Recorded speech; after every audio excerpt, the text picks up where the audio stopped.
Well, thank you, Deepu. Yeah, you stole it technically, but no problem. How are you guys? Having fun? Yeah? Great. How are you, Rico? I'm good. All good? Still awake? Oh, I'm good. Cool. A couple more tequilas and then, Yeah, great. So yeah. Pass you out. What? Sorry? He's just invading my show. It's okay.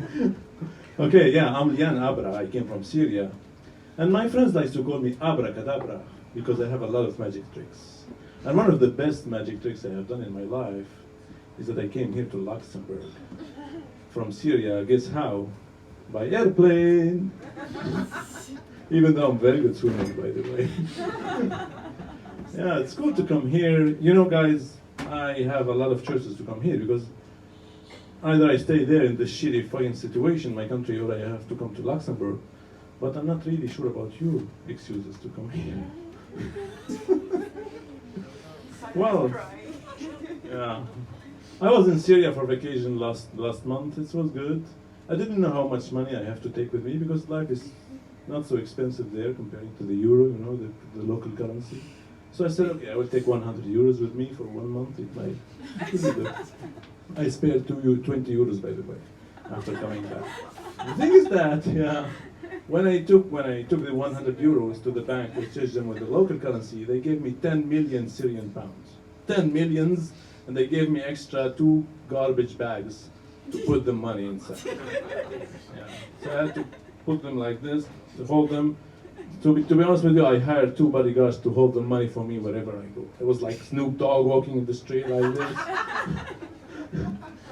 So I enjoyed it so much because life, as I told you, is not so expensive. But here it became very expensive. The inflation is going high, and to be honest, we have to work a lot in Luxembourg to earn good salary and to live a decent life. The thing is that the hardest thing is to work, but the harder is to work with French. Any French here? They're shy to say? Yeah. François? Yeah. No, François, not François. Not François? It was 50% of French called François. And the other 50% called Françoise.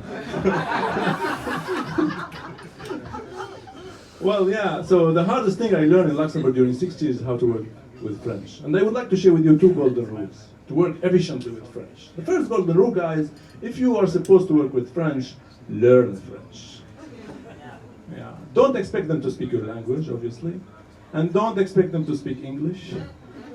Last time I told my friend Francois, hey Francois, can you move this file from this table to that desk, please? And he looked at me with big eyes. Excuse me, I did not understand what you said. Especially the word please. Apparently they don't have it in their dictionary. And the second golden rule, if you are overwhelmed with tasks at the end of the day and you have a deadline the same evening, you need to deliver some work, and you really need to delegate some work to a colleague of you, you look around you and you find only your colleague Francois trying to pack his stuff to go home, don't ever give that shitty work to him. He might at the end do it for you, but he will ruin your life after. He will look for you, he will find you, and he will kill you. Well, it's hard to work with French, but I think it's harder sometimes to work with Belgium. Because guys, either they come drunk to work, no, I'm just kidding. Or if you wanna, yeah, that's true. Or if you wanna try to explain an idea to a Belgian colleague, you might spend 30 minutes explaining while he's nodding his head, acknowledging your speech. And at the minute 29, he might tell you, excuse me, can you repeat what you all said? But just a moment, I need to grab a beer to absorb the idea. Also true. Yeah. And the Germans are the nightmare. I don't know if you have ever worked with Germans. They might lead you to suicide if you work with them. But I know that one day I led my German colleague to a suicide because I've asked him at 11:45 in the morning for a favor, and he was preparing himself for lunch, and he turned into a Hulk. No, ich habe Hunger! And then when he told me that, I thought that he would take himself and to go to a fancy restaurant with a glass of wine with a, cordon bleu. But no, he took a small sandwich from his bag, and he started eating at his crib, and continued working. because he needs to leave at 4 o'clock to Trier. The last thing, we cannot like escape the fact that we need to talk about Luxembourgish. How do they work? If they work. Because it's the Luxembourgish who created the slogan, I don't work, I'm a princess. Yeah, but if you, let's imagine together the daily job of a Luxembourgish at work, like, what is his daily schedule? He arrives at work 9:30, so he needs to educate himself by reading the Tagblatt for 2 hours, and that's it, it's already midday, so he should do a lunch break, a good schnitzel with a big glass of wine, 2 hours, 2 hours and a half, depending on the nap. And then, you know, guys, the day might be interrupted by 6 to 7 coffee breaks. And that's it, the day is over. What a productive day. Why do you think there is an economic situation in Luxembourg? Not because of the COVID, we are blaming the COVID, it's because of the Luxembourgish. Well, I love my work. I work in IT, especially in cybersecurity. And my domain is quite confusing for some people because I always receive questions from friends and family. Hey, Jan, can you try to hack my girlfriend's Facebook profile? I'm afraid she's cheating on me. What do you think I tell him?